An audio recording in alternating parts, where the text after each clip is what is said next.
and Dante DiVincenzo with Coach Jay Wright.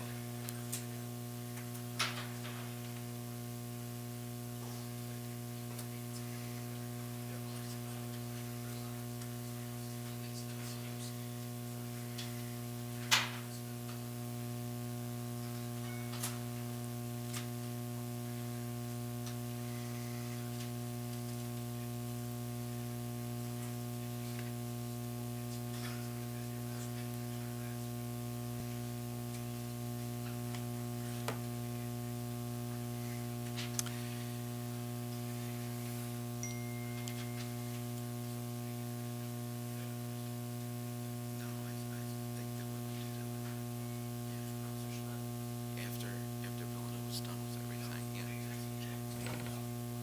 No, Villanova first. And then welcome back. I think so, yeah.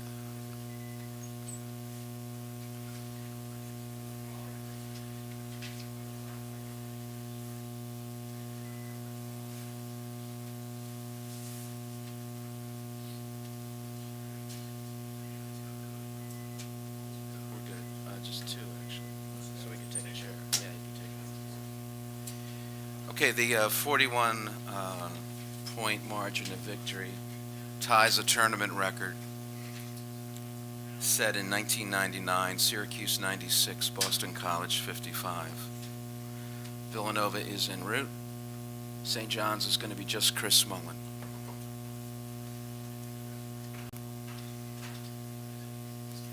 This is also the most points by Villanova in a tournament game.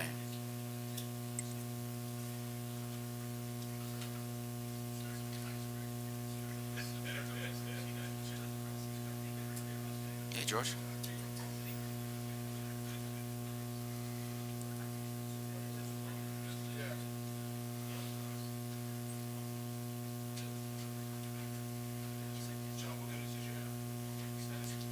I only do it once. Ties tournament record for largest margin of victory, and that was Syracuse 96, BC 55 in 1999, and most points by Villanova in a tournament game.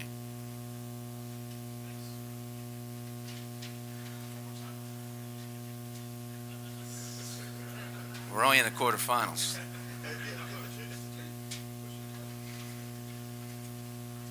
And we have microphone holders, so raise your hand and we'll get to you so ASAP can hear the questions.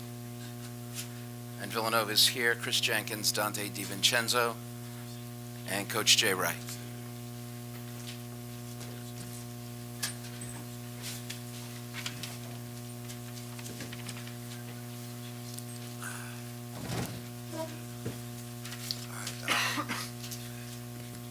Really proud of our performance, obviously, and I want to give St. John's credit for the season they've had. And last night they did a hell of a job last night. That was a pretty beat up team, tired team we played, but thought the game they played last night was a gutsy old Big East game. It was pretty cool to watch, and they've done a great job with that team this year. A lot of young guys are going to be really good, and I think we played like a mature team today.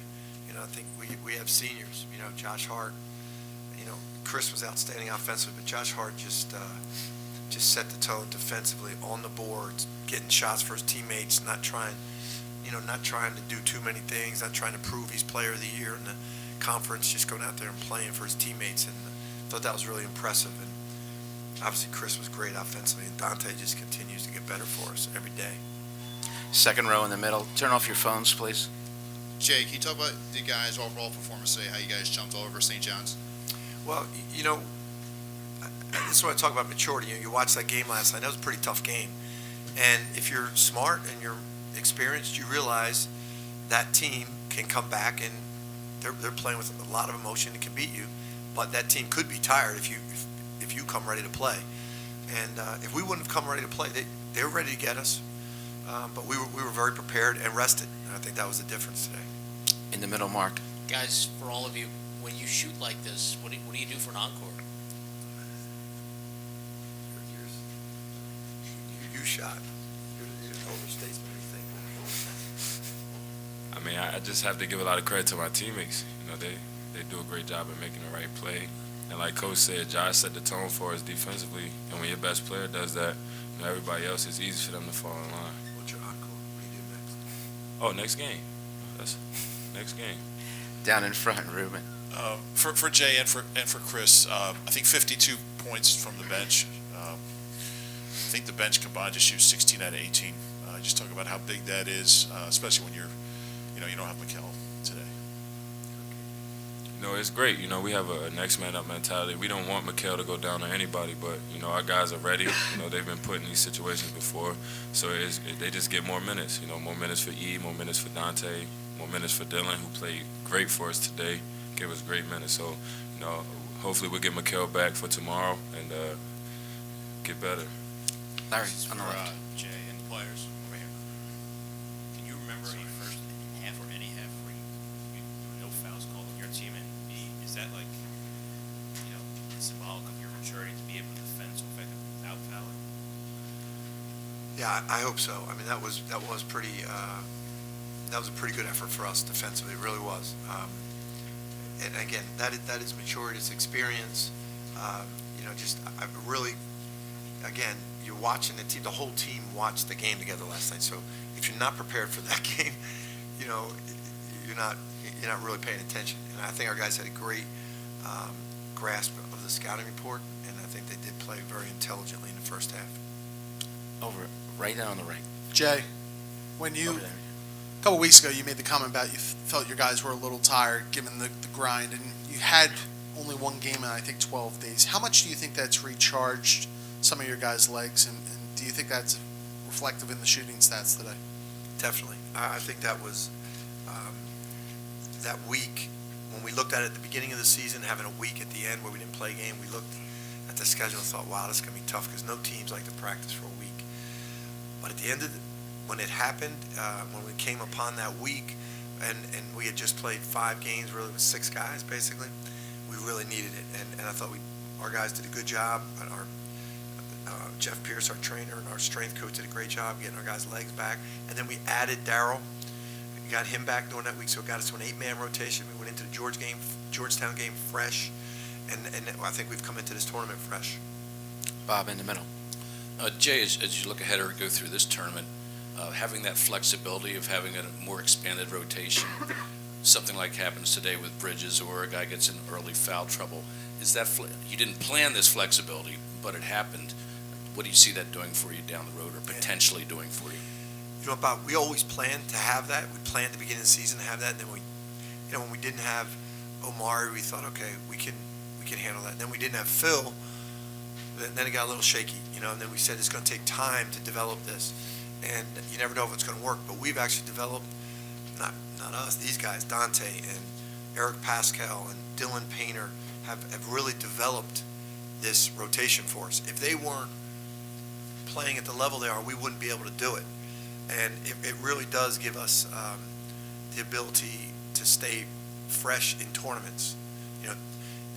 That playing 7 guys, you can get away with that during a league season, but in tournaments like this, that's when it gets to you. Second row right here.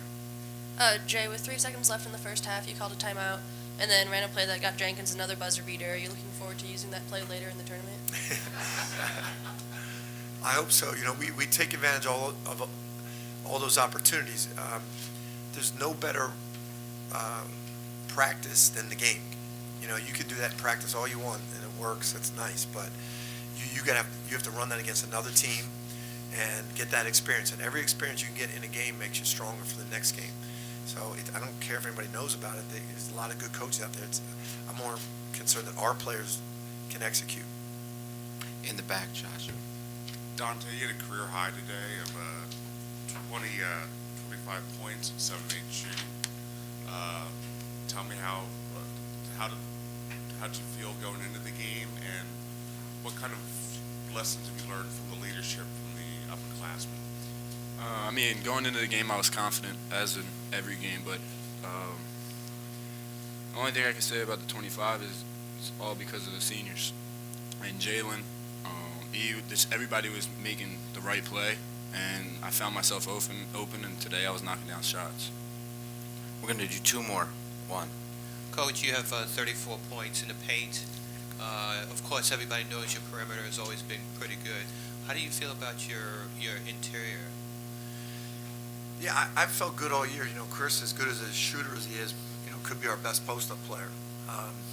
Josh is good in the post. Jalen Brunson's good in the post.